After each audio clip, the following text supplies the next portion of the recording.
Salut, c'est Oliver, j'espère que tu vas bien. Ça fait maintenant 1 mois et demi que je n'ai pas publié de vidéo sur cette chaîne. En effet, j'étais juste surchargé, donc je n'ai pas pris le temps de le faire. Mais aujourd'hui, je vais vous faire un premier retour d'expérience concernant le Master 1 MBFA de l'Université Lyon 2. Donc j'ai déjà fait une vidéo présentant les différents masters auxquels j'ai candidaté. Ensuite, j'ai fait une vidéo sur le Master 1 MBFA de Lyon 2 avec le contenu des cours, la formation, les débouchés. Et aujourd'hui, je vais vous donner beaucoup plus d'informations, plutôt tirées vers le réel, parce que ce que j'ai présenté, c'était un peu plus théorique, ce que j'ai pu trouver sur Internet. Maintenant, je l'ai vécu. Je peux vous donner mon retour d'expérience, quelques conseils concernant cette formation. Si tu es nouveau sur la chaîne, bienvenue. Je m'appelle Oliver et j'essaie de donner des conseils pour les étudiants qui veulent réussir à la fac. Donc, j'ai eu mon baccalauréat à Madagascar. Ensuite, je suis venu en France faire une licence en éco-gestion. Durant mon dernier semestre d'études en licence, j'ai fait un échange universitaire avec l'université Laval au Canada et maintenant je suis revenu en France pour faire ce master en finance à Lyon 2.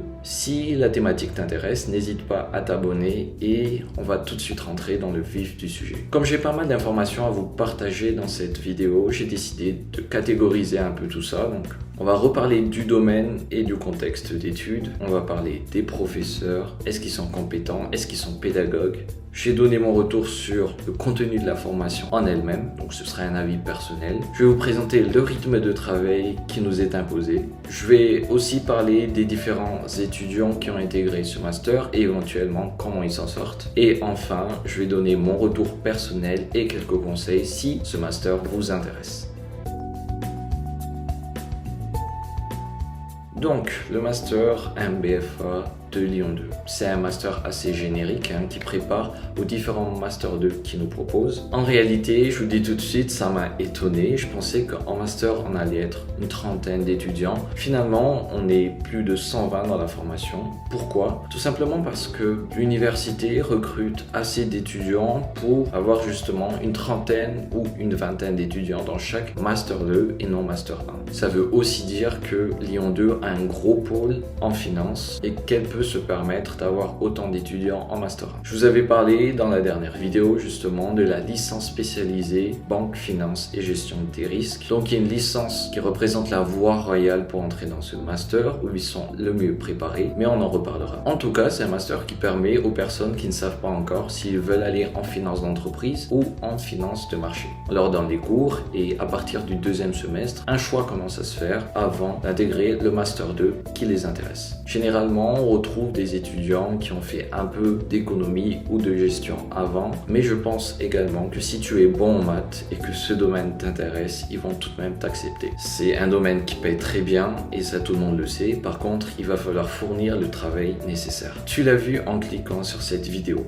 Le taux d'échec de cette formation est juste énorme. On nous parle de 50% des étudiants l'année dernière qui ont échoué leur premier semestre. La rumeur disait même que 86% ou 70% sont allés au rattrapage. Donc sur 100 personnes, si on arrondit, 70 vont passer au rattrapage, 30 personnes vont réussir. Ensuite, la moitié de ceux qui passent en rattrapage ratent tout simplement la première année. Généralement, les semestres devraient se compenser justement pour te permettre de valider ton année. Cependant, ce n'est pas vraiment le cas. Il faut avoir validé chacun des semestres où on passe en rattrapage. Et même, le pire, c'est que si tu passes ton Master 1, tu passes en Master 2, mais que tu rates, le redoublement en Master 2 n'est tout simplement pas possible. Donc, tu seras obligé de revenir en Master 1 si jamais tu rates ton Master 2. Autant dire que c'est super sélectif et que rater, c'est quasi normal. Bon, après, c'est pas du tout pour décourager toutes les personnes qui veulent aller en finance. C'est pas le but de ma vidéo, c'est juste pour vous tenir au courant. Comme ça, vous le savez, vous le prenez en compte et vous fournissez la quantité de travail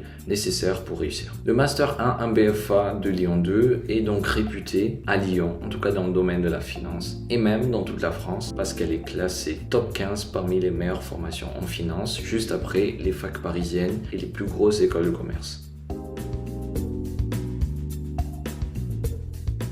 Parlons maintenant des professeurs. Alors là, on a la totale. On a des chercheurs, des anciens traders, des anciens banquiers et même on a un ex-trader front office, des comptables qui ont déjà fait de la FUSAC. Autant dire qu'ils ont vraiment une approche professionnelle du métier et c'est normal. On a certains masters, presque tous, qui sont vraiment orientés professionnels. Donc Lyon 2 a pris des experts dans leur domaine. Là, je ne suis pas du tout déçu et je pense qu'aucun étudiant n'osera dire qu'on n'a pas des profs de qualité. En tout cas, ils sont très bons et ça se voit. Mais la grande question, est-ce que c'est parce qu'ils sont très compétents, qu'ils sont très pédagogues? Si on évalue la pédagogie comme le fait de pouvoir transmettre quelque chose de complexe de manière très simple, sans en perdre justement la complexité, j'ai envie de dire que c'est difficile, qu'ils y arrivent la majorité du temps, mais que parfois, en effet, ils s'emportent un peu, on va pas aussi vite qu'eux tout simplement et c'est vrai que beaucoup d'étudiants se plaignent comme quoi certains professeurs en font un peu trop pour notre niveau. Alors il y a aussi un débat, c'est-à-dire que les étudiants ne seront jamais d'accord. Quand les professeurs disent « c'est simple », rassurez-vous. Certains étudiants sont directement fous furieux. Ils disent que les professeurs ne sont pas au même niveau qu'eux et qu'ils ne peuvent pas se permettre de comparer en disant que c'est simple. Parce que pour eux, bien évidemment, avec leur niveau doctorat voire chercheur, tout est simple. Pour nous, en Master 1, c'est compliqué. Je peux comprendre cet avis. Par contre, si le professeur commence à dire « oui, cette matière est difficile », d'autres étudiants vont venir dire « oh, ce professeur, il fait que nous démoraliser. On sait que sa matière est compliquée, mais en plus de ça, il n'arrête pas de le dire. » Donc, pauvres professeurs, qu'importe ce qu'ils font, ils seront toujours critiqués. Je pense que c'est un choix personnel des étudiants. Comment ils préfèrent le prendre? Moi, personnellement, déjà, je trouve moi-même que la formation est compliquée. Donc, je préfère les professeurs qui viennent nous rassurer parce que je pense que ça me permettra de démystifier la chose et de le rendre accessible pour mon petit cerveau. Je peux vous faire cette vidéo juste après mes partiels. Je les ai terminés hier et premier retour, c'était dur. C'est-à-dire que c'est parfois, dans certaines matières en tout cas, on a des exercices qui sont différents de ce qu'on a pu avoir en TD. Donc c'est pas parce que tu assistes à tous les cours, c'est pas parce que tu fais toutes les applications que tu vas forcément réussir avec 20 sur 20 à l'examen. Certains professeurs se contentent de ce qu'ils ont pu voir durant les TD. Enfin, les TD, les applications, parce qu'il n'y a plus de TD, on va en parler.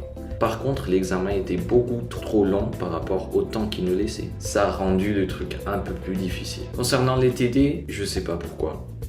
C'est une réforme qui date de cette année, mais beaucoup de TD ont été supprimés. Déjà, je trouve ça dommage pour les doctorants qui pouvaient justement gagner leur vie en donnant des cours de TD à la fac. Je pense principalement que c'est pour faire des économies. Mais après, je suis pas dirigeant, donc je sais pas ce qui s'est passé. En tout cas, pour des étudiants, pour la majorité, c'est vraiment difficile. Déjà qu'à la fac, on sait qu'on sera un peu livré à nous-mêmes, mais on avait ces TD qui nous permettait d'avoir des explications supplémentaires par rapport à des notions assez complexes. Donc surtout pour une formation qui est censée être très professionnalisante, je trouve que c'est dommage de ne pas nous accompagner. Ça rend le master encore plus compliqué. Je sais pas si c'est ce qui explique en partie le taux d'échec, mais en tout cas, nous, étudiants, on en bave. Les examens étaient donc assez différents de ce qu'on a pu voir, mais est-ce que c'est normal? J'ai envie de dire, on est en master, ils ont peut-être pas trop envie d'avoir de très belles moyennes, donc ils sacent un peu. C'est dommage pour ceux qui travaillent quand même, mais qui ont raté leurs examens. On va maintenant passer au contenu de la formation. Alors là, je n'ai rien à redire. C'est original, c'est complet, malgré le temps qui nous est imposé. On a plusieurs cours en anglais aussi, donc c'est quasi parfait. En tout cas, dans certains cours, j'ai dû comparer tout simplement parce que je ne comprenais pas assez la matière. Donc je suis allé prendre d'autres cours dans d'autres universités, notamment parisiennes, ou encore dans des livres. Et j'ai pu voir que le professeur essayait vraiment d'apporter quelque chose de différent pour essayer de nous donner le recul nécessaire. C'est un avantage et un inconvénient. L'avantage, c'est qu'on aura une connaissance. En tout cas, si on maîtrise la matière, on aura une connaissance approfondie et un vrai recul sur les différents enjeux. Par contre, l'inconvénient, c'est que quand tu commences par exemple l'économétrie, tu n'arrives plus à différencier quelles sont les informations basiques que tu dois absolument maîtriser avant de comprendre tout le reste et quelles sont ces informations justement qui te permettent d'avoir le recul nécessaire. Forcément, en économétrie, je vous le dis tout de suite, la majorité des étudiants étaient perdus. Une matière très théorique quand même, basée sur la statistique inférentielle. Avoir des bases solides solide en statistiques et savoir déjà les interpréter. Ensuite, on passe au niveau supérieur avec l'économétrie qui est une matière très dense. Enfin, il y a beaucoup de choses à apprendre. C'est clair que c'est essentiel pour la recherche et d'autres métiers, mais ça reste difficile en tout cas à appréhender pour un étudiant qui sort de licence. Je m'éloigne, en tout cas, je suis pas du tout déçu de la formation qu'il nous propose. On a même un prof d'anglais vraiment extraordinaire parce qu'on a des cours d'anglais spécialisés en banque et finance et le prof a un niveau C2, C3, je sais pas si ça existe mais C3. Mais il est exigeant. C'est tout. Donc va falloir bosser à côté tout simplement pour rattraper mon niveau. Ceux qui me suivent, ils le savent, je suis nul en anglais tout simplement. Et donc c'est une matière qui va faire baisser ma moyenne générale comme d'habitude. En tout cas, on a toutes les bases théoriques pour réussir et c'est également le retour des partenaires de l'université, c'est-à-dire des entreprises. Lorsque on est stagiaire chez eux, ils reconnaissent qu'on est compétent, qu'on est motivé et donc ça fait plaisir. Pour le stage, je n'ai pas encore toutes les informations nécessaires, donc quand je vais candidater en stage, je vais vous faire une vidéo spécialisée. Maintenant, parlons du rythme de travail qui explique en partie le taux d'échec extraordinaire de cette formation. Alors, au début de l'année, on a eu un regroupement pour nous expliquer qu'ils allaient essayer de lisser les examens pour donner plus de chance aux étudiants. C'est un gros débat entre eux, nous faire passer des examens très tôt ou tout à la fin, qu'est-ce qui est le mieux pour les étudiants. Ça dépend vraiment de chacun. Mais en tout cas, ce changement brusque dans le rythme de travail a été difficile à digérer pour la majorité des étudiants. Donc je reviens au rythme. Ils nous ont donné un emploi du temps où on a cours tous les matins, de 8h à 11h, parfois jusqu'à 14h. Mais l'après-midi, généralement, on n'a rien. Pour moi, c'est bien. Je suis plus concentré le matin. Et d'ailleurs, pour la majorité des personnes, ça devrait être le cas, avec un petit café peut-être. Mais c'est toujours mieux d'aborder des notions complexes le matin, plutôt que l'après-midi, où on est déjà KO de la journée. Il faisait même la pub comme quoi c'était l'un des meilleurs emplois du temps de Lyon 2, mais ça, on peut pas le confirmer. Finalement, on n'a pas un semestre normal, mais on a 2 demi-semestres. Donc la partie 1 du semestre commence en septembre, début septembre, et elle se termine maintenant, donc fin octobre. En tout cas, on a les examens mi-octobre. Ensuite, on reprend, donc la semaine prochaine déjà, pour finir tout simplement vers fin décembre. Et on a la deuxième partie de nos examens en janvier. Normalement, si c'est en décembre, je craque. Alors pourquoi ils font ça? C'est tout simplement parce qu'on a quasi deux fois plus de matières qu'en licence. Si en licence on avait 6 voire 7 matières maximum, là on en a 12 voire 13. Pourquoi? Est-ce que c'est normal?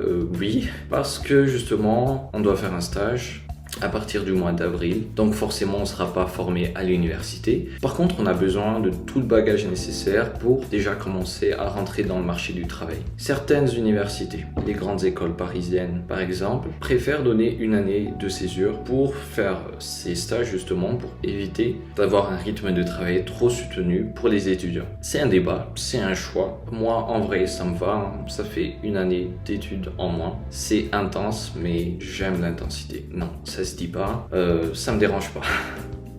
J'aimerais insister sur le fait qu'on a 6 semaines de cours intensifs avec un chapitre par semaine pour la majorité des cours. Et même en fait, on a 7 cours en 6 semaines parce que le vendredi, ils alternent pour finir le programme tout simplement. Donc c'est assez compliqué de réussir à maîtriser tous ces chapitres à la fin de ces 6 semaines. En effet, on a eu nos examens cette semaine, mais la semaine dernière, on avait cours. Et certains professeurs ont tout simplement mis des notions qu'on a vues durant la dernière semaine dans l'examen. Est-ce que c'est normal? Personne ne le sait.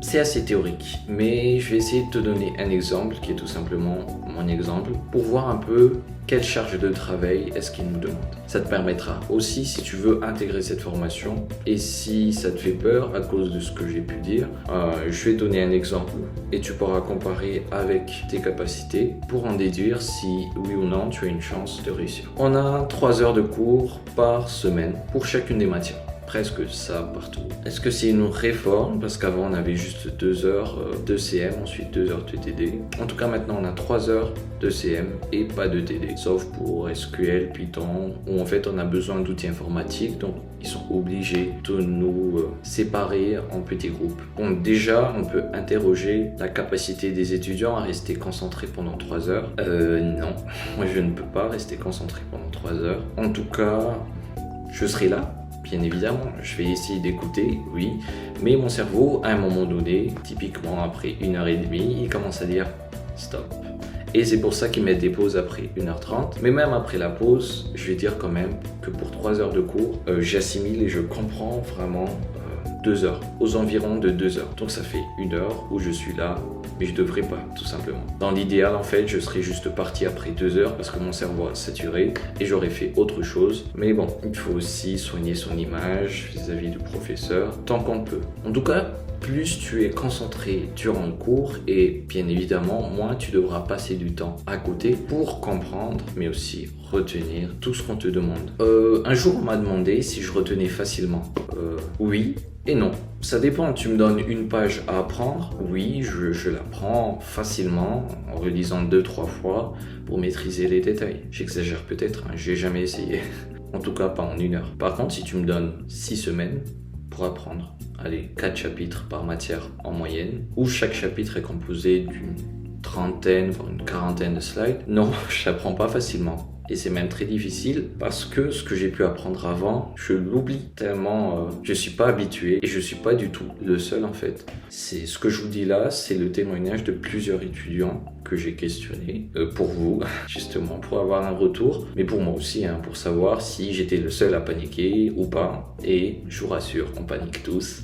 C'est normal, l'échec est normal, tout est normal dans cette université. Donc, pour la charge de travail, 3 heures par matière, on a 6 matières, mais toutes les semaines, on a justement 3 heures en plus pour terminer le programme, donc ils font une rotation. C'est-à-dire qu'on peut avoir dans une semaine 2 fois le même cours pendant 3 heures, donc on a 6 heures de cours, ou parfois du coup on fait 2 chapitres par semaine, c'est intense. Mais ça fait environ 21 heures de cours. Alors là en fait, ça fait partie de la réforme. Hein. Très peu d'étudiants, je pense même que c'est impossible de réviser toutes ces matières 2 semaines avant l'examen. Non, tu es obligé en fait d'être vraiment à jour régulièrement, de faire toutes les applications, de bien comprendre, à la limite de commencer à retenir. Hein. Parce que tu n'as pas de semaine de préparation aux examens. Non, tu t'organises comme tu peux. Mais après 6 semaines, tu seras évalué sur tout. Donc, moi ce que j'ai fait en tout cas, c'est que je prenais du temps par semaine. J'étais censé... Non, je ne prenais pas du temps. J'étais censé prendre du temps chaque semaine.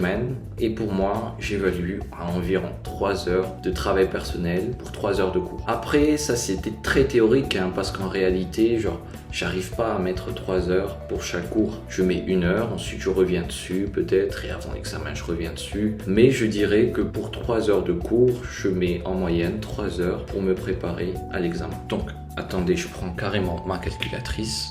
Donc je disais 21 heures de cours. Du coup, si pour chaque heure de cours, on arrive à fournir 1 heure de travail, 21 heures x 2, 42 heures. Ensuite, allez, on arrondit à 3 heures les préparations d'exposés, les recherches personnelles, des trucs vraiment hors cours, mais qui sont tout de même essentiels. Donc 42 plus 3, 45 heures par semaine, divisé par, 5 ou 6. On va essayer les deux, hein. 9 heures par jour si tu veux pas travailler les week-ends. Tout le monde étudie les week-ends, hein, c'est pas vrai. Donc, plutôt 45 divisé par 6, 7h30 par jour, voire même 45 divisé par 7 pour certains, 6h30 par jour. Ouais, c'est pas beaucoup. Si, c'est beaucoup. Tu prends une journée de 24 heures, tu enlèves 8 heures, c'est beaucoup 8 heures. Oui, il te reste 16 heures. 1 heure ou 2 heures où tu manges dans la journée, 14 heures, 1 heure de trajet. Peut-être, ça dépend, 13 heures. Et là, t'enlèves les 9 heures de cours, par exemple. En théorie, il te reste 4 heures pour toi. Ce que je viens de faire, c'est que j'ai créé un modèle qui ne sert à rien. Parce que personnellement, j'ai pas du tout eu 4 heures par jour où j'étais libre. Ah oui. En plus, donc, dans ma semaine, je rajoute 7 à 10 heures de travail. Ce qui explique, en effet, pourquoi je n'ai pas du temps pour moi.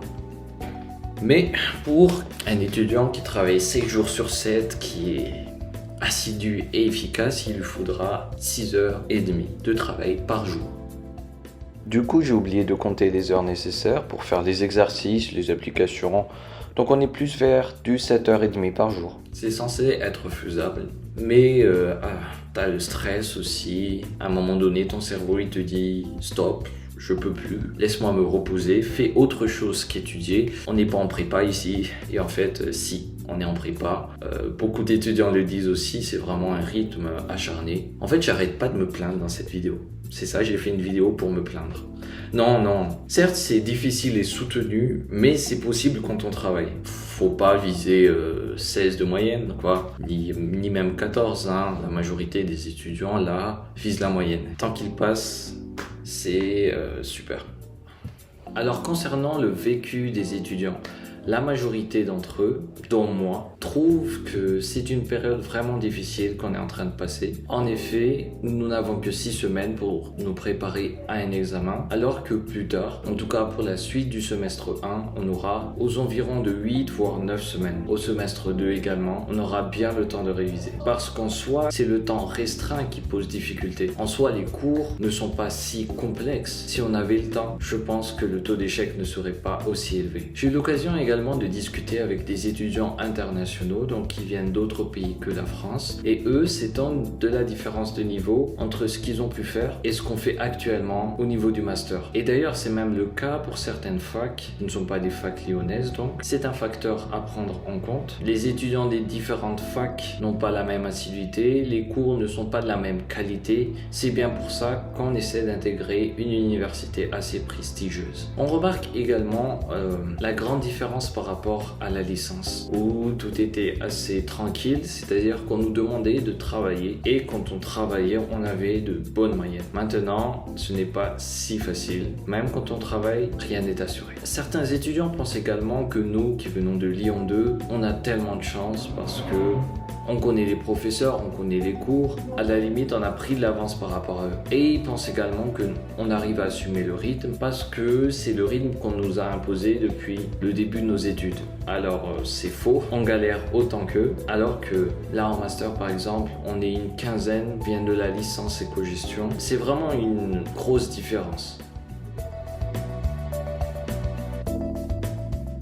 Alors maintenant, passons aux étudiants qui ont intégré ce master. Bien sûr, c'est intéressant d'avoir des professeurs qui sont compétents et qui nous délivrent leur passion. Mais on a la chance également d'avoir des étudiants, je dirais pas les meilleurs de France, mais en tout cas dans le domaine de l'économie, de la gestion et des mathématiques, on a quand même de très bons éléments. Le master nous permet donc de collaborer parfois avec des étudiants venant de filières un peu plus orientées mathématiques ou informatiques. Au niveau master, on participe un peu plus parce qu'on est conscient des différents enjeux du marché du travail et tout le contexte. Donc il arrive souvent que différents étudiants participent au CM. On a l'occasion de voir comment ils raisonnent, à quel point ils sont bons tout simplement, et ça nous permet d'identifier avec qui on veut parler. C'est typiquement mon cas. En réalité, j'aime beaucoup pouvoir échanger avec d'autres étudiants qui sont au moins aussi motivés que moi. C'est pas vraiment par rapport au niveau, mais j'aime être entouré d'étudiants sérieux. Et ensuite, on essaie également de travailler ensemble pour maximiser nos chances de réussir tout simplement aux examens. Alors je vais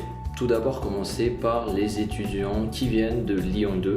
Alors il faut savoir qu'il y a 3 filières à Lyon 2. On a la licence éco-gestion générale, donc d'où je viens. La licence spécialisée banque, finance et gestion du risque, BFR, la voie royale. Et on a aussi une 3e licence spécialisée en gestion opérationnelle des entreprises. Donc à la fois un peu Lyon 1 et Lyon 2. Mais voilà, on va dire qu'il vient de Lyon 2. On va commencer par BFR, qui est, j'arrête pas de le répéter, mais ils sont tout simplement plus avantagés, notamment je dirais au moins au niveau de l'anglais. Lorsque j'ai décomposé leur programme dans cette vidéo, on a pu voir qu'ils avaient beaucoup de matières en anglais, ils préparaient le TOEIC, si je me trompe pas. Ils avaient déjà des cours qui étaient en relation avec la banque en elle-même, et d'après eux, ils avaient quand même un programme assez intense qui les préparait déjà en fait au rythme de travail en master. La licence éco-gestion, d'où je viens, donc j'ai beaucoup plus d'informations à vous donner, mais j'ai déjà fait une vidéo que tu peux retrouver ici.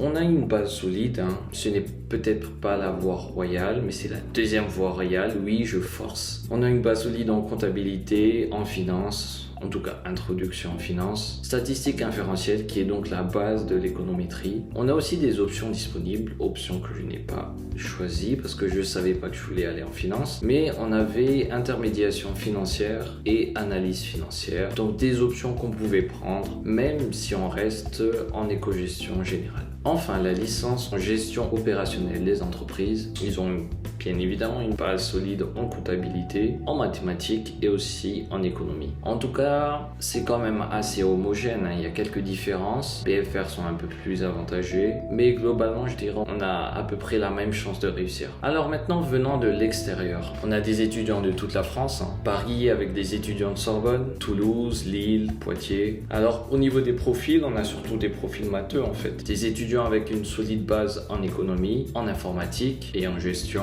Parfois, on a des étudiants qui viennent d'une licence MIH ou tout simplement des étudiants en IAE de gestion. En fait, lorsque j'ai commencé à parler avec les autres étudiants, donc qui sont extérieurs à Lyon 2, je leur ai demandé pourquoi ils sont venus, pourquoi ils ont choisi ce master. En interne, donc pour les étudiants de Lyon 2, c'était quand même un beau master, oui, mais en réalité, moi personnellement, j'avais pas fait plusieurs recherches pour voir quels sont les meilleurs masters en finance. Non, je savais juste que à Lyon 2, c'était assez sélectif, donc allez, go. Mais donc ces étudiants qui ne viennent pas de Lyon 2 nous ont confirmé que ce master était assez bon et qu'ils sont très contents d'être là, tout simplement. Alors, une question super importante, en tout cas, si tu veux intégrer ce master, combien de moyenne est-ce qu'il faut pour être sûr d'être pris? Je n'ai pas la réponse.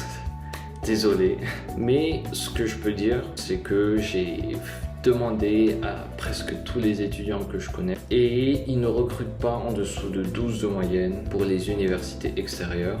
Et en interne, ils ont accepté jusqu'à 10 de moyenne. C'est pas vraiment sûr, hein, parce que tu as des personnes à 11 de moyenne qui n'ont pas été acceptées, sûrement à cause de leur lettre de motivation ou de leur profil tout simplement qui ne correspondait pas. Mais vous voyez quand même qu'il y a une bonne différence en interne, ils te connaissent, ils font confiance en leur formation, ils t'acceptent si tu valides ta licence. C'est pas tout le temps le cas. Et dans les masters très réputés, ça arrive que les universités refusent ses propres étudiants à cause de la compétition internationale. Mais moi, je vous conseille de toujours candidater dans votre université pour au moins s'assurer d'avoir un master. J'ai nommé quelques licences donc qui permettent d'intégrer ce master à un BFA, mais je pense que d'autres filières peuvent également être acceptées. Les étudiants qui sont en maths n'auront jamais de problème pour intégrer ce master. Pour les autres étudiants, ça va dépendre du cas de chacun. Là, il faut directement contacter le responsable et lui demander. Mais forcément, si tu viens d'une discipline vraiment à part, tu auras besoin de beaucoup plus de travail personnel pour rattraper ton retard en économie, en mathématiques, en gestion. Voilà. Alors maintenant, passons à mon retour d'expérience. Alors c'est vrai que c'est un début de semestre assez compliqué. C'est aussi parce que j'ai d'autres projets à côté de mes études. J'ai décidé de cumuler 2 jobs étudiants, ce qui d'ailleurs n'est pas trop conseillé. Mais bon, quand on n'a pas le choix, on n'a pas le choix. J'essaie de maintenir cette chaîne YouTube. J'ai commencé le trading, je vous en parlerai plus tard, et également l'investissement à long terme. Donc ça me prend du temps par semaine. C'est donc une combinaison de défis qui m'attendent pour ce semestre. Et franchement, si je le valide, je suis déjà très content. Bien évidemment, je vise toujours 15-16 de moyenne, même si là, je suis quasi sûr de ne pas l'atteindre. Mais au moins, je me donne à mon maximum pour ne jamais être déçu. J'aime la compétition, hein, et j'aime me dépasser. Donc finalement, ce semestre, au niveau personnel, au moins, il est très enrichissant.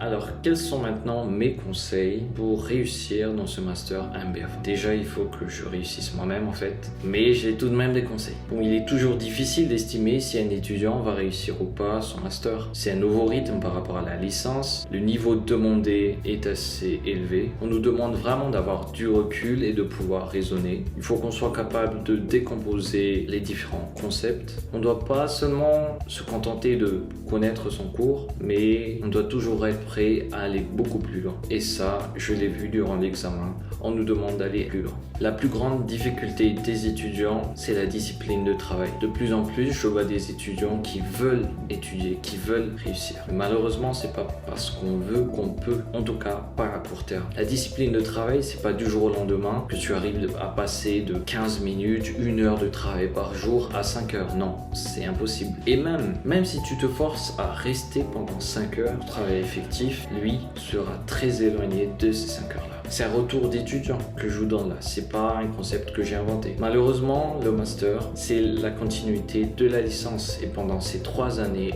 que j'appelle des années de préparation, on a développé certaines compétences. Et maintenant, c'est le moment de prouver qu'on a de la rigueur, on a de la persévérance, on a une bonne méthode de travail, une bonne méthode d'organisation. J'ai également beaucoup d'étudiants qui me disent qu'ils avaient une méthode de travail en licence et que maintenant ça ne marche pas. Effectivement, les méthodes sont faites pour être adaptées. Si le niveau d'exigence est plus élevé, il va falloir proposer de nouvelles méthodes. Et ça, il faut s'y préparer. Comme je vous l'ai dit, les étudiants en master sont tous assez sérieux. En majorité, je dirais 90%. On a toujours 10% de touristes. Mais ces étudiants sérieux-là travaillent tous plus que le minimum. Ils sont conscients qu'ils sont en master, ils sont conscients que c'est plus difficile, et ils le voient, ils le vivent. Mais être conscient, ça ne suffit pas. Il va falloir être plus efficace, plus efficient dans son travail et aussi ne pas hésiter à prendre d'autres sources d'informations. C'est typiquement le cas en économétrie. Si c'est la première fois qu'on fait de l'économétrie et qu'on se limite au cours du professeur, on va tout simplement comprendre 10% de ce qu'il raconte. Personnellement, après le premier cours, j'ai vite compris que ça allait être la matière qui allait me faire perdre des points sur ma moyenne générale. J'ai donc vite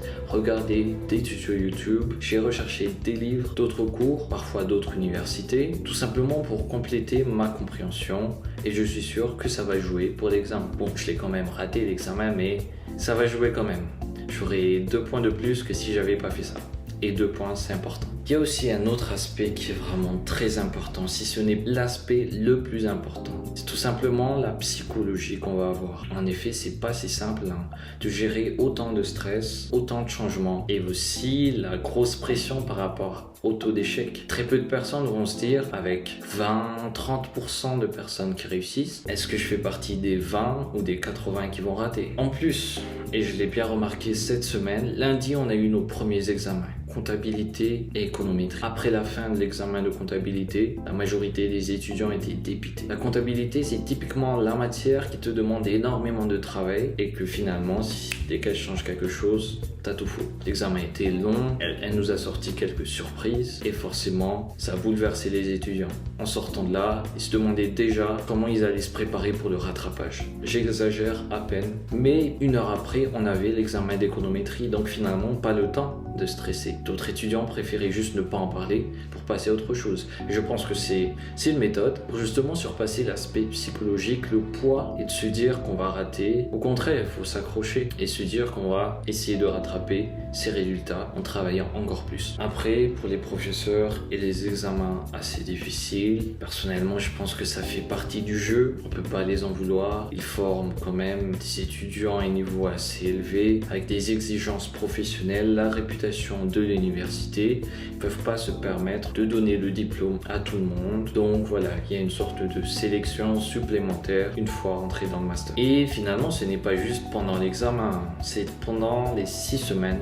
Le fait de se dire que les jours avancent un peu trop vite, qu'on n'arrive pas à rattraper notre retard et être à jour dans les matières. À chaque fois qu'on essaie de prendre l'avance, le professeur avance tellement vite qu'il nous rattrape. C'est également ce que j'ai vécu, c'est pas les étudiants, moi aussi j'ai vécu tout ça. Même après des dizaines d'heures de travail, t'as l'impression de ne pas avancer. Et pourtant, il faut continuer, parce que si on n'avance pas, là on recule. Et c'est pas juste une expression, là c'était vraiment la réalité. Aussi, moi, la question, personnellement, j'aime bien arriver, je pense que tous les étudiants aiment bien arriver à l'examen en étant prêt. Là, c'est typiquement impossible. Tellement de choses, même en sacrifiant beaucoup de temps personnel, on n'arrive pas à être totalement prêt pour l'examen. Donc, il faut tout simplement vivre avec. C'est un changement, c'est pas impossible, mais là, tu vois qu'il faut être solide dans sa tête. Il faut réussir à rester neutre, en fait.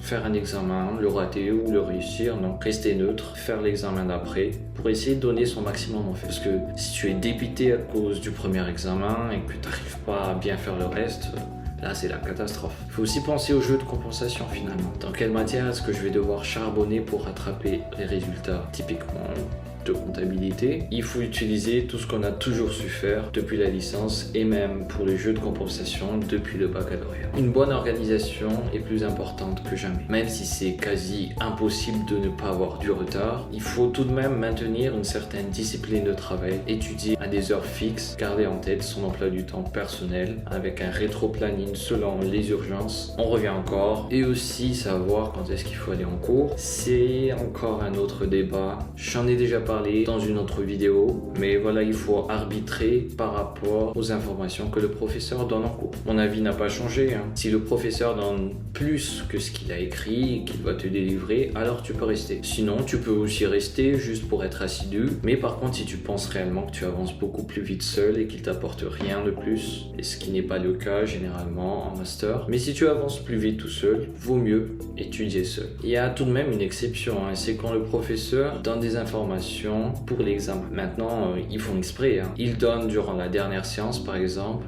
une partie du sujet pour l'examen. Donc là, c'est une information essentielle qui peut te donner 2, 3, 5 points en plus à ne pas négliger. Malheureusement, c'est les limites du système. C'est pas parce qu'on maîtrise complètement une matière qu'on va forcément avoir 20 sur 20. Non, ça dépend. C'est un professeur qui a fait le sujet. C'est pas un sujet national ou un sujet très complet. Le professeur va orienter son examen sur quelques points particuliers qu'il aura décidé lui-même. Il faudra donc respecter ces critères pour valider la matière. On arrive maintenant à la fin de cette vidéo, qui a été longue, très longue, en tout cas très longue à tourner. J'espère que ces informations vous seront utiles. N'hésitez pas à vous abonner pour avoir plus de conseils et on se retrouve la semaine prochaine pour une nouvelle vidéo.